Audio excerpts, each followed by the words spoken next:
My only wish was never for the inheritance. I just wanted to be acknowledged as part of my own family.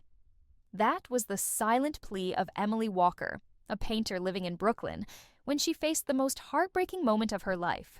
Being written out of her parents' and two brothers' will, without explanation, without a single goodbye. But instead of seeking revenge or demanding justice, Emily chose a path no one could have foreseen. She took the small plot of land forgotten in legal paperwork and turned it into a legacy the entire town would never forget. And it was in that place, one with no blood ties, where she finally heard the words she had longed for her whole life. Daughter.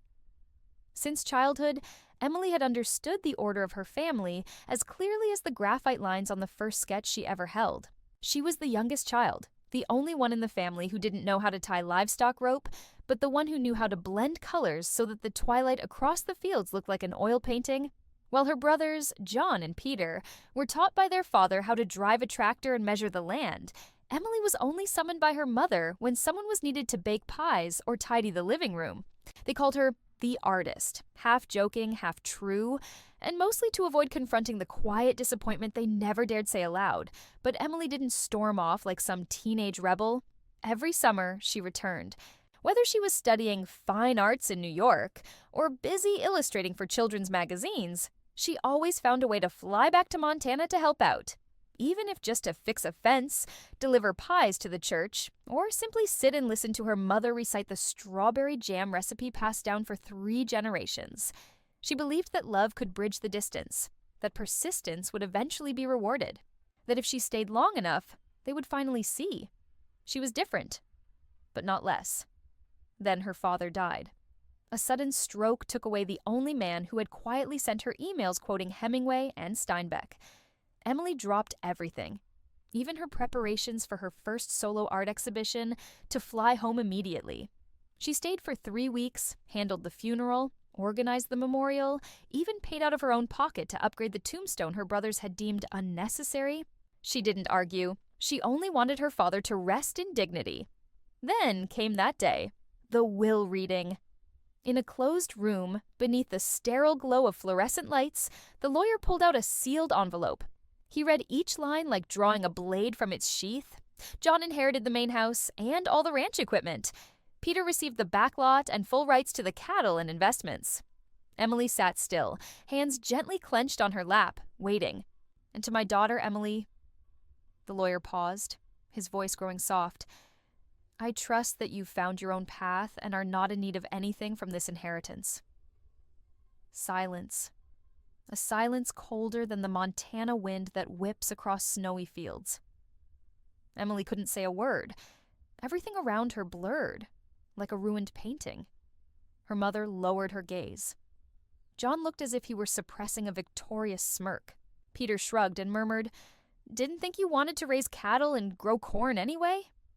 No. Emily had never needed that land. She had wanted only one thing, acknowledgement. That she wasn't an extra piece in the family puzzle.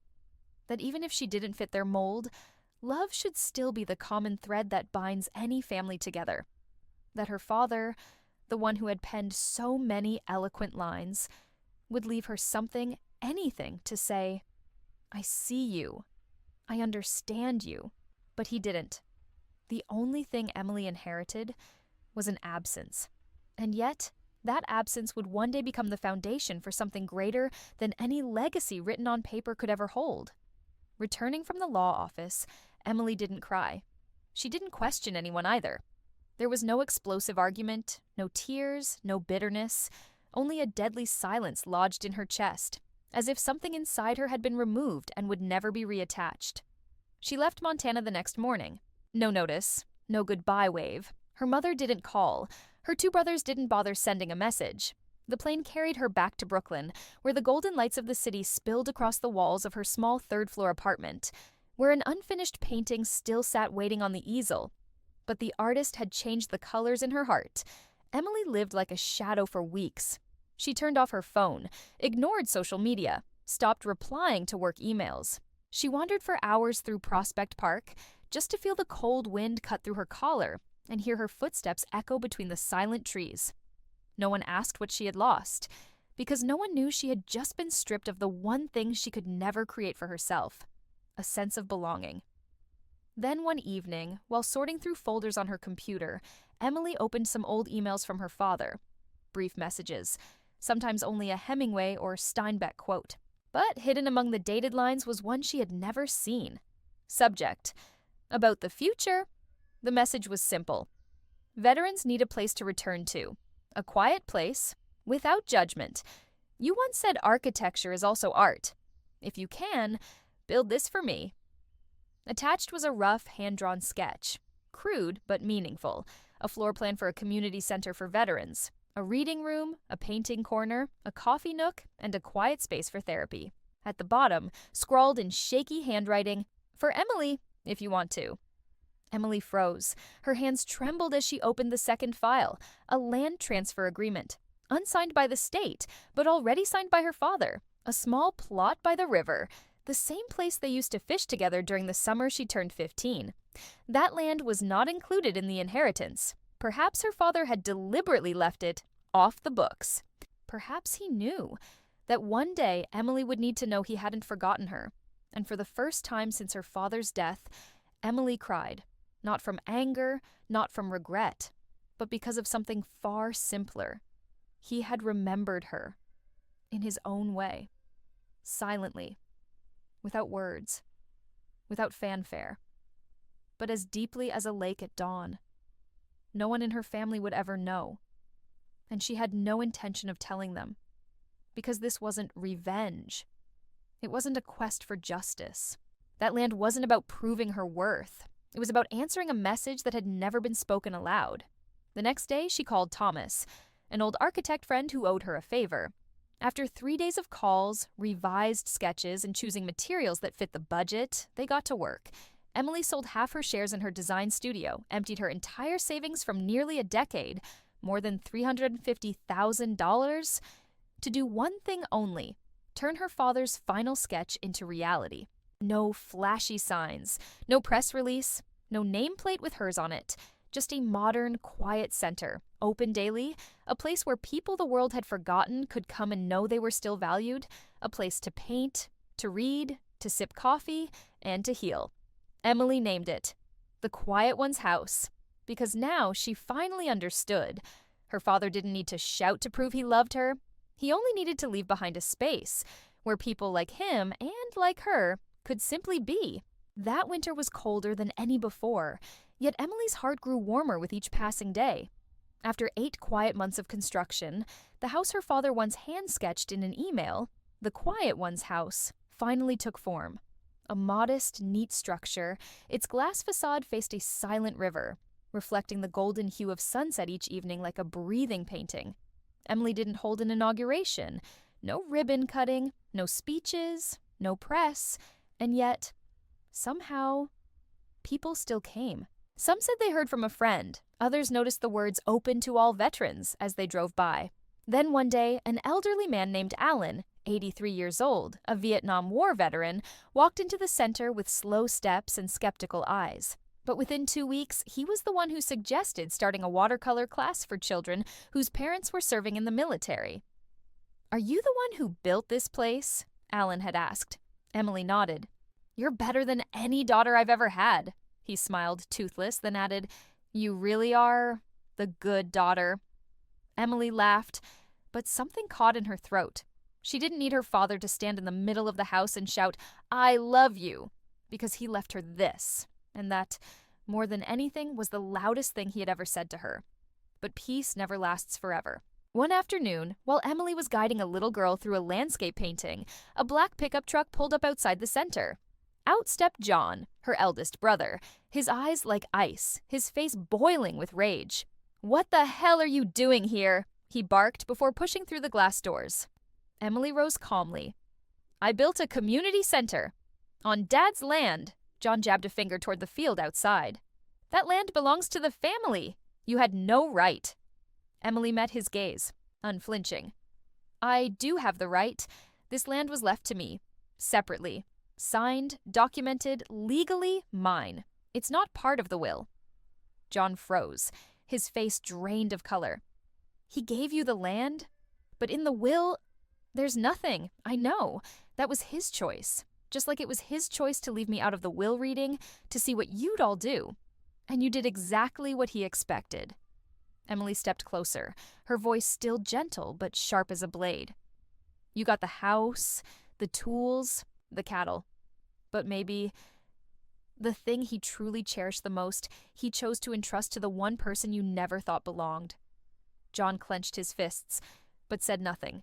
He turned, climbed back into his truck, and stormed off like a thunderstorm.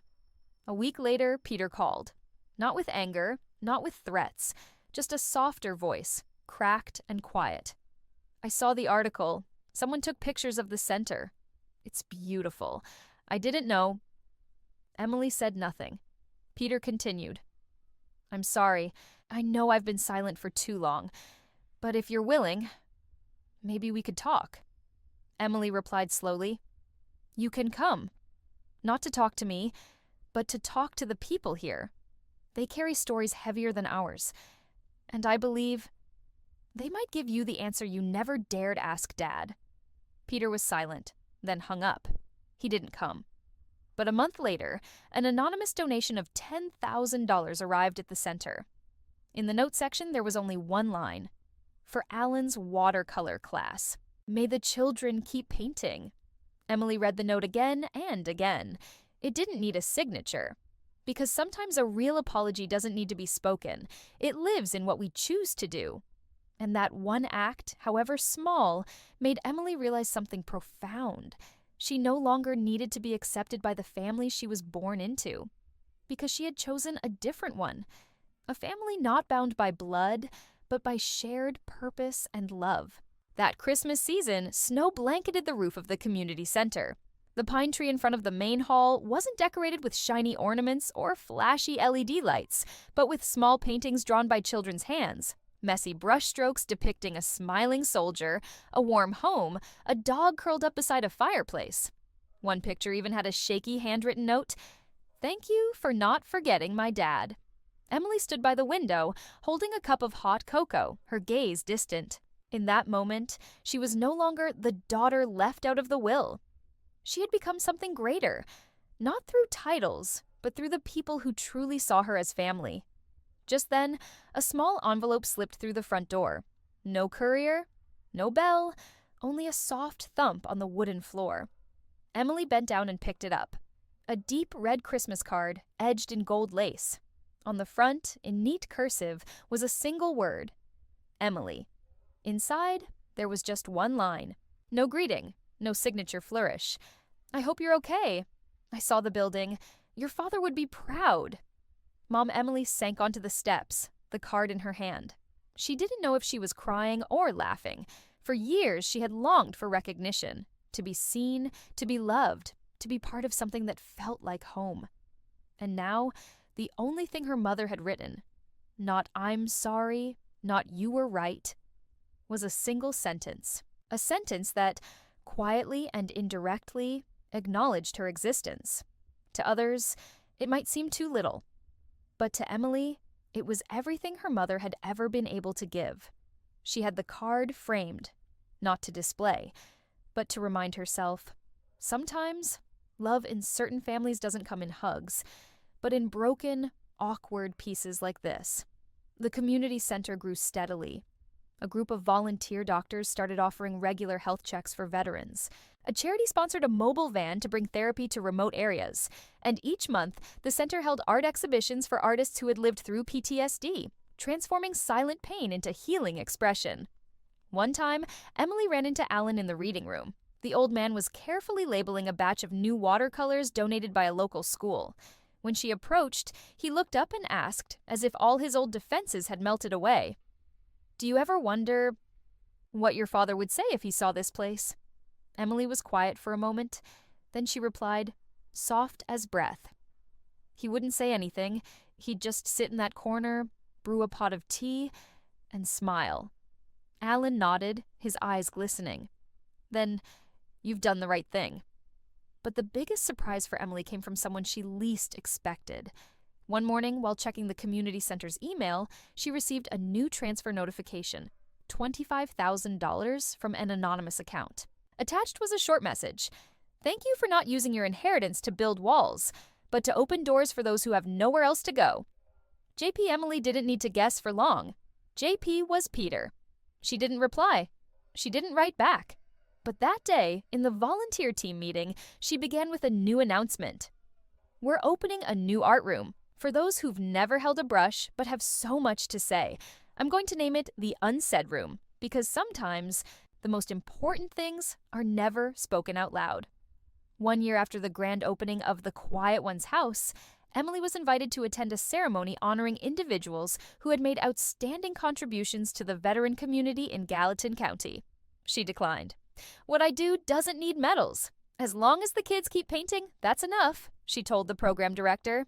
That afternoon, however, while Emily was reorganizing paintings in the Unsaid Room, a space recently completed with $25,000 in funding from Peter, the center's phone rang. The voice on the other end made her heart skip a beat. This is attorney Matthew Klein. I represent a client who has passed away, and you've been designated as the sole beneficiary. Emily sat down. Her hand gripped the phone tightly.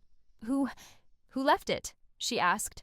The client's full name is Margaret Walker, your mother. Silence. Emily thought she misheard. Her mother hadn't been ill. No one said she was dying. And certainly, no one would have guessed she'd leave anything to Emily. The daughter who had been cut from the family will, treated like an outsider bearing the Walker name, but never considered true blood. I'm sorry. Is there some mistake? No, ma'am.